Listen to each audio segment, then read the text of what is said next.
An obscure loophole in Boris Johnson's Brexit withdrawal agreement could offer the EU the means to block crucial public investment even though the UK has left the bloc, and the situation must be addressed as a matter of urgency, Steve Baker MP, chairman of the European Research Group has said. The so-called Northern Ireland Protocol is a clause within the agreement whereby the European Commission would retain jurisdiction over state aid measures which affect that trade between Northern Ireland and the Union which is subject to this protocol. The way forward is unclear, not having been tested up until now, but there are fears some such cases could end up in the European Court of Justice. Critics claim the process as overseen by the bloc is unwieldy, slow and unfair, and fear Brussels could use the mechanism to impose its own rules on not just the region, but the rest of the UK after Brexit. The issue of future arrangements for state aid, the means by which public money is used to subsidise private companies in certain circumstances, now that the UK has left the EU, is the subject of a new paper published by the Politeia think tank. Author James Webber, a partner at law firm Shearman & Sterling LLP, argues the UK should not feel any compulsion to stay aligned with EU rules. Mr. Baker said, "There is no current sign that the government is working to replace the Northern Ireland Protocol with the alternative arrangements, which would get rid of differential treatment for Northern Ireland. What the Northern Ireland Protocol does is give the EU the assurance that Northern Ireland effectively works as a kind of hybrid for economic purposes, a kind of hybrid part of the customs union and the economic area. That's what it amounts to, and so it means that Northern Ireland is treated differently within that. What we need to do is avoid Northern Ireland being left there forever. It was a compromise we had to make in order to bring political stability and leave at the same time, and I am convinced that if we deliver everything that Boris has set out we will leave the EU brilliantly." Mr. Baker added, EU state aid law matters because, as has been set out here, quite a wide field of control and executive power is gained by the Commission over member states.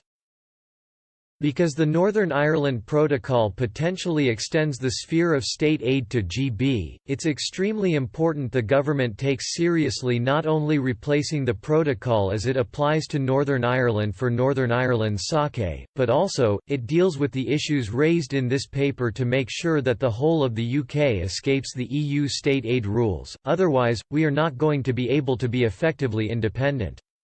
With HS2 now given the green light, the question of public funding for major projects is likely to be close to the top of the agenda in the forthcoming Parliament, and Mr. Baker said, "The point is, there is a place for controlled state. If you believe in a market economy, then it is very important that we don't distort the way that that economy functions, and that has really important implications for trade policy." For example, one of the reasons why steel production in the UK and the USA is in trouble, is because there is vast steel production in China, and it's heavily subsidized.